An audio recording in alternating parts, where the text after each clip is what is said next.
let's go back to Hero. So, one of the things that you talked about is that you invested in earned media really aggressively, kind of early on. Talk to me about what that approach was, because this is going to matter a lot to our audience. What that approach was, what worked, what didn't, and then what you kind of learned from it.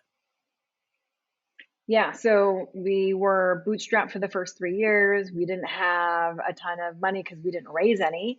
Yeah. So we had this product, we had our channel, which was Amazon, and then obviously the next question is, well, how are we going to get people to know that we exist, and how are we going to get people to our page? So we did focus a lot, or really like exclusively on earned media for the first at least year, Yeah. and that was press and influencers. So the press piece, I mean, I didn't hire a PR person. I use this website called Launch Grow Joy. Mhm. And I still recommend it today. It's great. It's like DIY PR where they connect you with different editors in different industries, and they give you their contact info. Yeah. So you like log in, they'll say like, hi, I'm, an editor at Allure and I'm doing a story on acne. So if you have any cool products, like, email me and send them to me.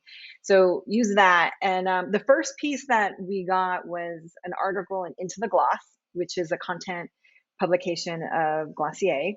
And I remember, I mean, back then the business was so simple, it was really easy to do the attribution. So the day that the Into the Gloss article went up, our sales on Amazon went up by like, I don't know, like 300% or something like that.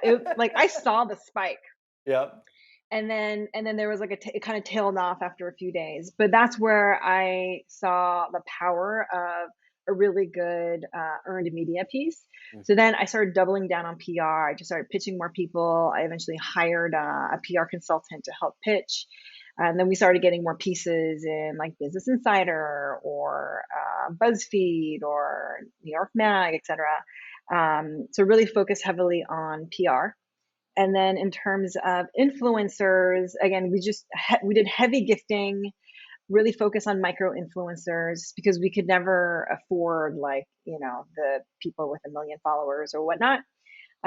So just really focus on heavy gifting, and every now and then, and also like because of the collective, I think, momentum that we were getting on Instagram, we started to see a lot of like positive sales attributed to that channel as well. So how has that tactic changed over time on the gifting side? Because I know that that was something that was huge, right? When we first started Tribe, just massive, massive mailers, and really a focus on pure kind of organic content.